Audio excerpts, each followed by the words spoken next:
Good morning students. हम पढ़ रहे हैं reproduction in flowering plants. Reproduction in flowering plants के अपने प्रीवियस लेक्चर में हमने पढ़ा डबल फर्टिलाइजेशन और ट्रिपल फ्यूजन। एंजियोस्पर्म में दोनों मेल गैमीट पार्टिसिपेट करते हैं फर्टिलाइजेशन में। 2 बार फर्टिलाइजेशन होता है, इसलिए इसको डबल फर्टिलाइजेशन कहते हैं। एक मेल गैमीट का फ्यूजन एग सेल से होता है, जिससे डिप्लॉइड जाइगोट का निर्माण होता है, और दूसरे मेल गैमीट का फ्यूजन सेकेंडरी न्यूक्लियस से होता है, जिससे प्राइमरी एंडोस्पर्म न्यूक्लियस बनता है। ये प्राइमरी एंडोस्पर्म न्यूक्लियस जो बनता है ये ट्रिप्लॉइड होता है, इसलिए इसे ट्रिपल फ्यूजन और डबल फर्टिलाइजेशन कहते हैं। जैसे ही डबल फर्टिलाइजेशन होता है, soon after double fertilization flower begins to lose its shine.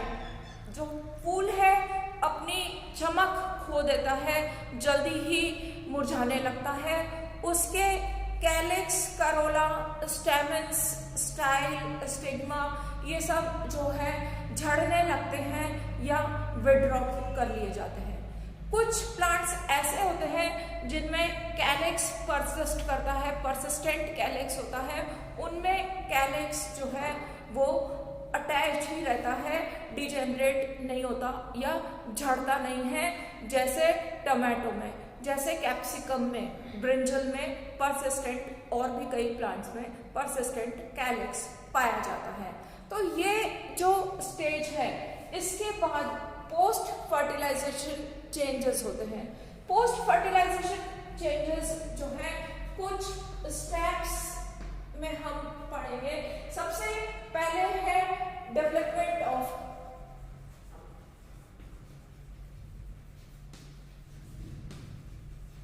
Endosperm. Endosperm का डेवलपमेंट किससे? फ्रॉम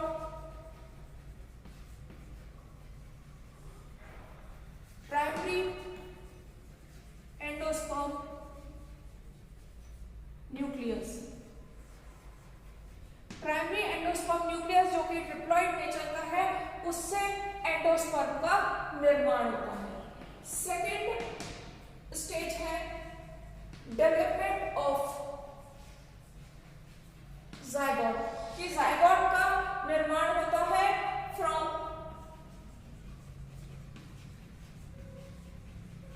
डिप्लॉइड न्यूक्लियस, जो कि एग सेल से और मेल गैमेट के फ्यूजन से बनता है। उससे जाइगोट का डेवलपमेंट जो है, उससे जो जाइगोट बना है उसका डेवलपमेंट किस तरह से होता है, ये सेकेंड पॉइंट है, development of zygote. Then next है development of seed from ovule. And next है development of fruit from ovary. तो ये जो 4 स्टेजेस हैं, इनमें पोस्ट फर्टिलाइजेशन चेंजेस होते हैं कि किस तरह से जो ट्रिप्लॉइड प्राइमरी एंडोस्पर्म न्यूक्लियस बना था वो एंडोस्पर्म में परिपक्व होता है, और जाइगोट जो है उसका फर्दर डेवलपमेंट किस तरह से होता है, ओव्यूल से बीज का निर्माण कैसे होता है, और ओवरी से फल किस तरह से बनता है। ये हम 4 स्टेप्स में पोस्ट फर्टिलाइजेशन चेंजेस यहाँ पर पढ़ते हैं। सबसे पहले हम पढ़ते हैं development of endosperm. Development of endosperm पढ़ने के लिए हम देखते हैं कि जो एंडोस्पर्म है ये फूड प्रोवाइडिंग टिश्यू है, फूड लेडेड टिश्यू है, जो कि डेवलपिंग एम्ब्रियो को फूड, एनर्जी या न्यूट्रिएंट्स प्रोवाइड करता है, ग्रोइंग और डेवलपिंग एम्ब्रियो को। और इवन ये बीज को भी एनर्जी प्रोवाइड करता है। जब सीड जर्मिनेशन होता है तब उस समय ये स्टोर्ड एनर्जी जो है इस एंडोस्पर्म से प्रोवाइड की जाती है। जिम्नोस्पर्म में जो फीमेल गैमेटोफाइट है उसी को ही एंडोस्पर्म के नाम से जाना जाता है। और जबकि एंजियोस्पर्म में एंडोस्पर्म डेवलप फ्रॉम ट्रिप्लॉइड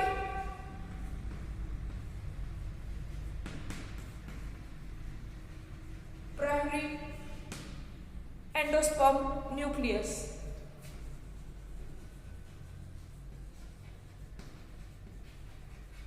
ये ट्रिप्लॉइड प्राइमरी एंडोस्पर्म न्यूक्लियस कैसे बना है? 3n होता है ट्रिप्लॉइड, 3x या 3n कैसे बना है? सेकेंडरी न्यूक्लियस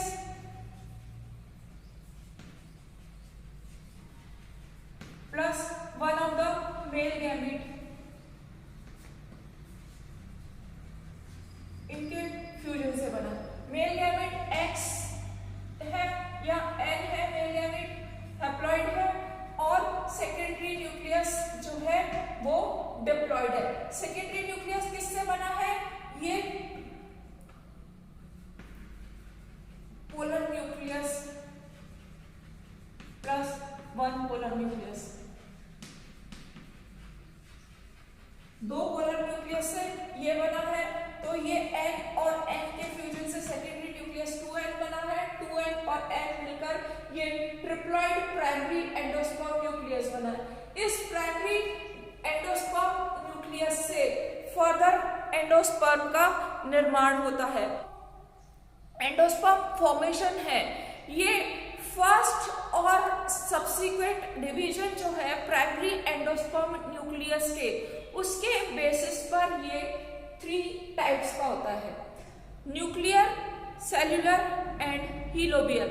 जो प्राइमरी एंडोस्पर्म न्यूक्लियस है उसका फर्स्ट डिवीजन और आगे के डिवीजन के आधार पर ये एंडोस्पर्म 3 तरह के होते हैं। फर्स्ट है न्यूक्लियर एंडोस्पर्म, दूसरा है सेल्यूलर एंडोस्पर्म और तीसरा है हीलोबियल एंडोस्पर्म। हम तीनों को अलग अलग पढ़ेंगे। डेवलपमेंट ऑफ एंडोस्पर्म में फर्स्ट टाइप ऑफ डेवलपमेंट है न्यूक्लियर डेवलपमेंट। जब ये 2 सेल्ड स्टेज में होता है, ये यहाँ पर जाइगोट है जो कि आगे जाके एम्ब्रियो में डेवलप होना है, और ये है primary endosperm nucleus. Zygote diploid है, प्राइमरी एंडोस्पर्म न्यूक्लियस ट्रिप्लॉइड है, ये हम पहले पढ़ चुके हैं। इस प्राइमरी एंडोस्पर्म न्यूक्लियस में रिपीटेड डिवीजन होता है। इस केंद्रक से कई सारे केंद्रक बन जाते हैं। यहाँ पर सिर्फ केंद्रक का विभाजन होता है, जबकि कोशिका भित्ति नहीं बनती केंद्रक के विभाजन के बाद। इस तरह का विभाजन जो है फ्री न्यूक्लियर डिवीजन कहलाता है, जिसमें ओनली न्यूक्लियस डिवीजन होता है जो followed by cell wall formation नहीं होता। तो फ्री न्यूक्लियर डिवीजन से बार बार रिपीटेड फ्री न्यूक्लियर डिवीजन से एक केंद्रक से कई केंद्रक बन जाते हैं। लेटर ऑन एक सेंट्रल वैक्यूल के बनने से ये बहुत सारे केंद्रक साइटोप्लाज्म सहित पेरिफेरल रीजन में आ जाते हैं, पेरिफेरी की तरफ धकेल दिए जाते हैं। इस पेरिफेरल साइटोप्लाज्म में क्लीवेज होने से मल्टी न्यूक्लिएटेड साइटोप्लाज्म जो है ये सेंट्रीपिटली सेल वॉल फॉर्मेशन करता है। बाहर से सेल वॉल अंदर की तरफ इसका फॉर्मेशन चालू होता है, और फाइनली ये जो एंडोस्पर्म है ये सारा का सारा या लगभग सारा एंडोस्पर्म जो है ये सारा एंडोस्पर्म सेल्यूलर टिश्यू में कन्वर्ट हो जाता है। यहाँ पर ये जो है जाइगोट है जो कि फ्यूचर में एम्ब्रियो में डेवलप होना है। तो इस तरह का न्यूक्लियर एंडोस्पर्म जो कि बहुत कॉमन है, जिसमें एक केंद्रक के फ्री न्यूक्लियर डिवीजन से बहुत सारे केंद्रक बनते हैं, पेरिफेरी में एडजस्ट होते हैं, और फिर उसमें जो क्लीवेज होने से centripetal formation of cell wall होता है, और इससे जो है ये सेल्यूलर एंडोस्पर्म फॉर्मेशन होता है। सेल्यूलर एंडोस्पर्म ऐसा एंडोस्पर्म है जिसमें फर्स्ट न्यूक्लियर डिवीजन ये जो है ये जाइगोट सेल है और ये फर्स्ट सेल है। First nuclear division is transverse, और इस ट्रांसफर डिवीजन के बाद नेक्स्ट डिवीजन या तो ट्रांसफर डिवीजन हो जाता है या लॉन्गिट्यूडनल डिवीजन होता है। सब्सिक्वेंट डिवीजन्स के बाद में यहाँ पर रिपीटेड डिवीजन होते हैं, जिसके साथ साथ सेल वॉल फॉर्मेशन भी होता है। और ये डिवीजन, आगे वाले डिवीजन जो है ट्रांसफर या लॉन्गिट्यूडनल कोई से भी हो सकते हैं। सब्सिक्वेंट न्यूक्लियर डिवीजन जो है उसके बाद सेल वॉल फॉर्मेशन भी होता है, ये कहलाता है cellular type of endosperm. Cellular type of endosperm पाया जाता है पिटूनिया, धतूरा, बाल्सम इत्यादि में। Third type of endosperm development है हीलोबियल एंडोस्पर्म। हीलोबियल एंडोस्पर्म में क्या होता है, ये जो सेंट्रल सेल है, ये सेंट्रल सेल दो अनइक्वल सेल में डिवाइड हो जाती है। जो चैलेंजल एंड की तरफ होती है, ये कोशिका कंपैरेटिवली छोटे साइज की होती है, जो माइक्रोपाइलर एंड की तरफ होती है वो बड़े साइज की होती है।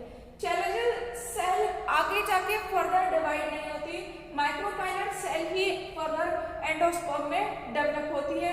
जनरली ये चैलेंजल सेल आगे जाके हॉस्टूरिया के रूप में कार्य करती है। माइक्रोपाइलर सेल में न्यूक्लियर डिवीजन होता है, ये nuclear division free nuclear division होता है और इसका फर्दर डेवलपमेंट जो है वो सेम होता है।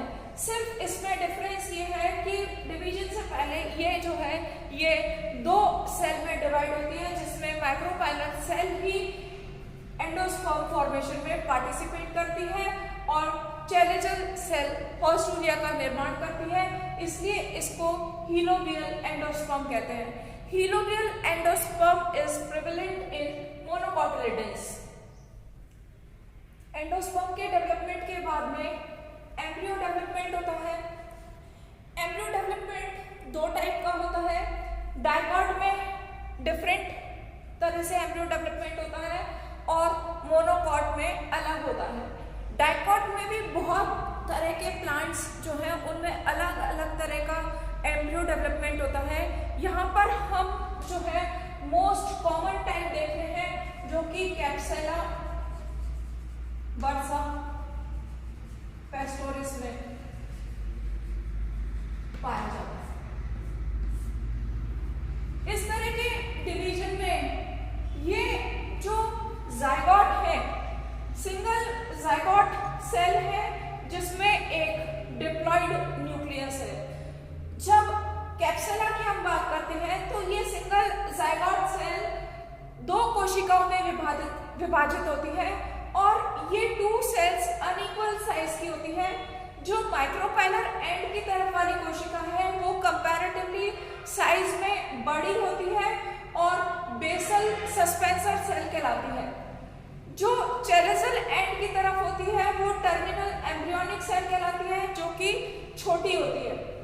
आगे जाके इस बेसल सेल में ट्रांसफर डिवीजन से दो कोशिका बनती है और इस टर्मिनल सेल में एम्ब्रियोनिक सेल में लॉन्गिट्यूडनल डिवीजन से दो कोशिका बनती है। इस अवस्था में टेट्राड फॉर्मेशन होता है। मेन प्लांट्स में डिफरेंस यहाँ से स्टार्ट होता है। ये हमने बात की है कैप्सुला बर्सा पेस्टोरिस में, जहां पर कि बेसल सेल में ट्रांसफर डिवीजन होता है, टर्मिनल एम्ब्रियोनिक सेल में लॉन्गिट्यूडनल डिवीजन होता है। ये डिवीजन लॉन्गिट्यूडनल की जगह ट्रांसफर्स भी हो सकते हैं या डिफरेंट डिवीजन होते हैं, जिससे डिफरेंट टाइप के टेट्राड यहाँ पर बनते हैं, जो कि अलग अलग प्लांट में अलग अलग तरह के होते हैं। टी शेप टेट्राड बनता है कैप्सुला बर्सा पेस्टोरिस में। ये जो सेल है, इस सेल में फर्दर डिवीजन से 6 to 19 सस्पेंसर सेल बनती है। किससे? बेसल सस्पेंसर सेल से, सेकेंड बेसल सस्पेंसर सेल से, जो कि चैलेंजल एंड की तरफ होती है। ये इसी तरह से रहती है और फूलकर थोड़ा सा अपना साइज इंक्रीज कर देती है। बेसल सस्पेंसर सेल जो चैलेंजल एंड की तरफ होती है, बार बार डिवाइड करके 6 से 19 6 to 19 सस्पेंसर सेल में डिवाइड होती है। और ये जो टर्मिनल एम्ब्रियोनिक सेल है दो, ये अगेन ट्रांसफर डिवीजन से 4 सेल में डिवाइड होती है और 4 सेल्ड प्रो एम्ब्रियो बनाती है। सस्पेंसर सेल की लोअर मोस्ट सेल हाइपोफाइसिस कहलाती है, जो इससे प्रो एम्ब्रियो से अटैच रहती है। बाकी की ये वाली सेल्स सस्पेंसर सेल्स है। 4 सेल क्वाड्रेंट स्टेज जो थी एम्ब्रियो की, उस 4 सेल में ट्रांसफर डिवीजन होता है जिससे 4 से 8 सेल बनती है और क्वाड्रेंट स्टेज से ऑक्टेंट स्टेज आती है। उस ऑक्टेंट स्टेज में ईच सेल ऑफ ऑक्टेंट, हर 8 सेल जो है वो पेरिक्लिनल डिवीजन से डिवाइड होती है। यहाँ पर 8 सेल में से 4 हमें दिखाई दे रही है, 4 पीछे की तरफ है, तो हर 8 सेल में से प्रत्येक कोशिका पेरिक्लिनल डिवीजन के द्वारा 2 कोशिका में डिवाइड होती है और इस तरह से 8 कोशिका से 16 कोशिका बन जाती है। यहाँ पर हमें ये 8 दिख रही है, 8 इसके पीछे है। तो out of 16 cells, 8 external, 16 cells में क्या क्या है, 8 एक्सटर्नल है, ये है पेरिफेरल सेल्स, और 8 इनर जो है वो इनर सेल्स हैं। ये है 1 2 3 4, 4 इसके पीछे 8 इनर सेल, 1 2 3 4, 4 इसके पीछे 8 पेरिफेरल सेल। इस तरह से 16 सेल स्टेज जो बन जाती है। 8 इनर सेल्स हैं, ये अलग अलग डिफरेंट फेसेस में डिवाइड करती है और इससे जो है आगे जाके एम्ब्रियो का फॉर्मेशन होता है। इससे ग्राउंड मेरिस्टम, प्रोकैम्बियम, कॉटिलिडन, हाइपोकॉटिलिडन और प्लूमूल इत्यादि बनते हैं। जबकि ये जो पेरिफेरल सेल्स है ये एंटीक्लिनल डिवीजन करती है और इन एंटीक्लिनल डिवीजन के द्वारा एम्ब्रियो की सरफेस का या एम्ब्रियो की आउटर कवरिंग का या हम कह सकते हैं एपिडर्मिस का निर्माण होता है।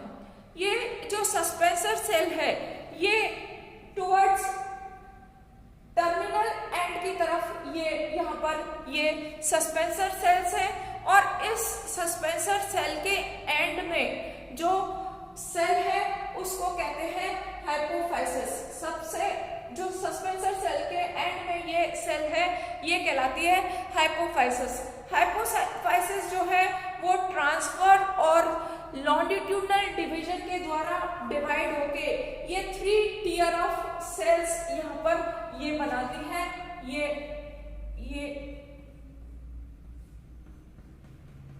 3 लेयर जो है ये 3 tier of 1 2 3 tier of cells यहाँ पे ये बनाती है। ये जो हाइपोफाइसिस सेल है ये ट्रांसफर और लॉन्डिट्यूडनल डिवीजन होता है इसमें और इससे 3 टियर ऑफ सेल बनती है। इनर टियर जो है वो टुवर्ड्स एम्ब्रियो होता है, एम्ब्रियो का रेडिकल बनाता है, जबकि मिडिल टियर और आउटर टियर जो है वो इनिशियल रूट बनाता है जो कि प्रोटेक्टेड रूट कैप का निर्माण करती है। तो इस तरह से हम कह सकते हैं कि ये जो ऑल 3 लेयर्स है ये तीनों मिलके रूट एपिकल मेरिस्टम का निर्माण करती है। इस स्टेज पर डेवलपिंग एम्ब्रियो जो है वो ग्लोबुलर शेप का हो जाता है और it is called pro embryo. Globular pro embryo कहलाता है।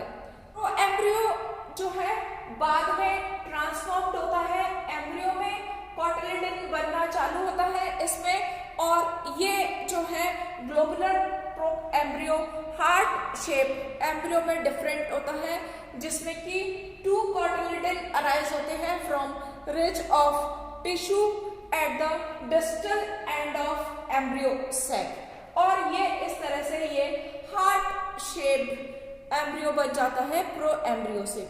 कॉटिलिडन्स जो है बाद में रिपीटेडली डिवीजन से ग्रो करते हैं और यहाँ पर कुछ सेल्स जो हैं base of cotyledon differentiate into dome of plumule. ये जो है ये दोनों कॉटिलिडन है, इसके बेस की कुछ सेल जो है ये प्लूमूल में डिफरेंशिएट होती है। ये यहाँ पर रेडिकल है, रेडिकल के ऊपर रूट कैप है, ये वाला पोर्शन जो है रूट फॉर्मेशन का निर्माण करता है, ये सस्पेंसर है। तो इस तरह से एम्ब्रियो का डेवलपमेंट होता है डायकोटिलिडन प्लांट में, द्विबीजपत्री पादपों में। Next type of development of embryo है मोनोकॉट्स में। मोनोकॉट्स में बहुत अलग अलग तरह का एम्ब्रियो डेवलपमेंट होता है। इसमें कोई टिपिकल एग्जाम्पल नहीं है, लेकिन यहाँ पर हम ये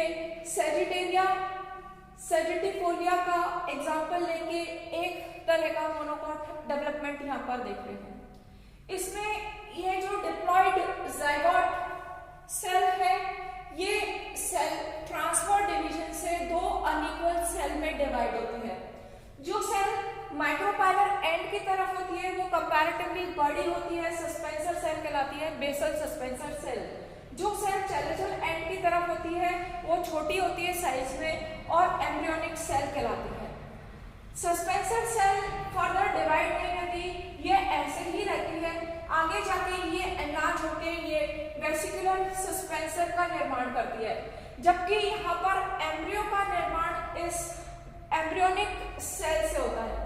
इनिशियली इस एम्ब्रियोनिक सेल में ट्रांसफर डिवीजन होता है और इस ट्रांसफर डिवीजन से जो सेल्स बनती है, दो सेल बनती है।